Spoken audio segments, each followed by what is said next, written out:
తిరుమల లడ్డు వివాదం ఎపిసోడ్లో సీబీఐతో విచారణ జరిపించాలని డిమాండ్ చేశారు కాంగ్రెస్ సీనియర్ నేత వి హనుమంతరావు. 3 నెలల్లోగా విచారణ జరిపి దోషులపై కఠిన చర్యలు తీసుకోవాలన్నారు. హిమాయత్ నగర్లోని వెంకటేశ్వర స్వామి ఆలయంలో వీహెచ్ దీక్ష చేపట్టారు. కల్తీ నెయ్యి ప్రచారంతో కోట్లాది మంది భక్తుల మనోభావాలు దెబ్బతిన్నాయంటున్న వీహెచ్తో మా ప్రతినిధి సాదిక్ ఫేస్ టు ఫేస్. స్వామివారి లడ్డూలో కొవ్వు పదార్థాలు ఉన్నాయని కూడా చాలా వివాదాస్పదమైనటువంటి అంశాలు కొనసాగుతున్న నేపథ్యంలో వి హనుమంతరావు ఈరోజు ఒక దీక్ష చేయడం జరిగింది. దీనిపైన సమగ్ర విచారణ జరిపించాలని కూడా మనతో మాట్లాడికి వీహెచ్ గారు ఉన్నారు. వీహెచ్ గారు, నిజంగా స్వామివారి లడ్డులో ఇట్లాంటి కొవ్వు పదార్థాలు ఉన్నాయని కూడా వస్తున్న నేపథ్యంలో హిందువుల మనోభావాలు కాకుండా సబ్బండ వర్గాల మనోభావాలు దెబ్బతినే విధంగా గత ప్రభుత్వం ఎందుకు వివరించింది అనుకుంటున్నారు? హిందువులే కాదండి, ప్రపంచంలో వేరే మతస్థులు కూడా ఆయనను దేవుడు అంటారు. ఎంతో మంది అమెరికా, లండన్, ఈవెన్ దుబాయ్ నుంచి కూడా వస్తారు. ఏది మతమే కాదు, దేవుడు అంటే ప్రాముఖ్యత ఉన్నది వెంకటేశ్వర స్వామికి. కనుక నా ఉద్దేశంలో వీళ్ళు వాళ్ళ మీద అలిగేషన్, వీళ్ళ మీద అలిగేషన్. ఈ అలిగేషన్ వద్దు, రోజు పేపర్ల చదువు కాదు. ఇవాళ న్యాయం జరగాలంటే కేంద్రంలో, ఎందుకంటే నరేంద్ర మోడీ కూడా ఏది వెంకటేశ్వర స్వామికి దండం పెడతాడు, పూజ చేస్తాడు, అమిత్ షా చేస్తాడు, జడ్జెస్ అండి, సుప్రీంకోర్టు జడ్జిలు కూడా వచ్చి చేస్తారు. కనుక వాళ్ళకు కూడా నా రిక్వెస్ట్ ఏంటంటే గవర్నమెంట్ ఇమీడియట్గా సిబిఐ ఎంక్వైరీ చేస్తే ఎందుకంటే ఒక ఆయన దీపం పట్టుకొని ఊరంతా తిరుగుతుండు, స్నానం చేస్తుండు, ధర్మాలతో పని అయిపోయింది.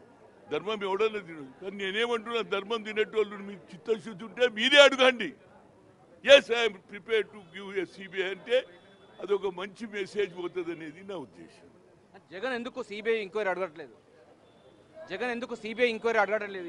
ఇక ఎందుకు అడగలేదు అనేది నేను ఆయనకు చిత్తశుద్ధి ఉంటే వైఎస్ఆర్ కొడుకుగా ఎస్ అన్నిట్లో నువ్వు దమ్ముగా మాట్లాడుతావు, దీన్ని కూడా దమ్ముగా మాట్లాడు. వెంకటేశ్వర స్వామి నువ్వు కూడా పోయినావు, దర్శనం చేసుకున్నావు. 5 ఏళ్ళు ఆయన దయవల్ల నువ్వు ముఖ్యమంత్రి అయినావు. మరి ఆయనకు అన్యాయం జరిగినప్పుడు ఎవరు చేసినావు? నువ్వు చేసినావు అంటే నీ కింది స్థాయిలో ఎవరు చేసినావు బయటికి రావాలి కదా. ఫైనల్గా ఎవరికి చెడ్డ పేరు వస్తుంది? ముఖ్యమంత్రికే మాజీ ముఖ్యమంత్రి కానీ ఆయన కూడా అడిగితే బాగుంటుంది. ధర్మాల కర్మాలతోటి ప్రజలు వేసిపోయింది. ఎవరు చూసినా మా అమ్మ తోడు, మా దేవుని తోడు అంటున్నారు. ఈ అమ్మ దేవుడు ఎక్కడో ఉంటాడు, ఇటు ధర్మాలు తింటాడు. కనుక ఈ ధర్మాలతోటి ప్రజలు విసిగిపోయింది. కాబట్టి సిబిఐ ఎంక్వైరీ జరగాలి. ఇది రాజకీయమైనటువంటి అంశంగా చూస్తారా, లేకపోతే ఇది భక్తులకు సంబంధించిన అంశాలు కనుక దీన్ని సిబిఐ? నేను రాజకీయం లేదుకోనండి, భక్తుల సమస్య ఇది. ఎక్కడి నుంచో వస్తారు, 3 రోజులు 2 రోజులు లైన్లో నిలబడి వస్తారు దేవుని దర్శనానికి.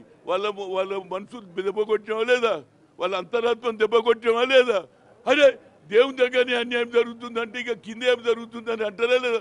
మా దేవునికి అన్యాయం చేసుకున్నది కొందరు.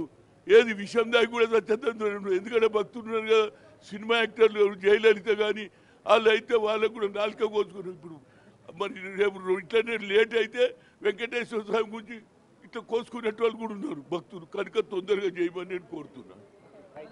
అంటే ఈ లడ్డు సంబంధించినటువంటి అంశాల్లో చూసినట్టయితే దీనిపైన పూర్తి స్థాయిలో కూడా ఒక సిబిఐ ఎంక్వైరీ చేసినట్టయితే గత ప్రభుత్వంలో కానీ లేకపోతే దానికి సంబంధించిన కింది స్థాయి ఉద్యోగులు దీంట్లో కొవ్వు పదార్థాలు కలిపారా, లేకపోతే పవిత్రమైనటువంటి లడ్డును ఎందుకు కలుషితం చేశారన్నటువంటి వివాదం కొనసాగుతున్న నేపథ్యంలో వి హనుమంతరావు ఇప్పటికీ డిమాండ్ చేస్తా ఉన్నారు. ప్రధానంగా దీనిపైన సమగ్ర విచారణ జరిపించేందుకు గాను సిబిఐ ఎంక్వైరీ కోసం ఈరోజు మౌన దీక్ష ధర్నా కార్యక్రమం చేపట్టడం జరిగింది. ఏదైనప్పటికీ లడ్డు వివాదం అన్నది అటు 2 రాష్ట్రాలు కాకుండా ప్రపంచవ్యాప్తంగా భక్తుల మనోభావాలు దెబ్బతిన్నాయని కూడా స్పష్టంగా అర్థమవుతుంది. కెమెరా సంజయ్తో కలిసి సాదిక్, బిగ్ టీవీ, హైదరాబాద్.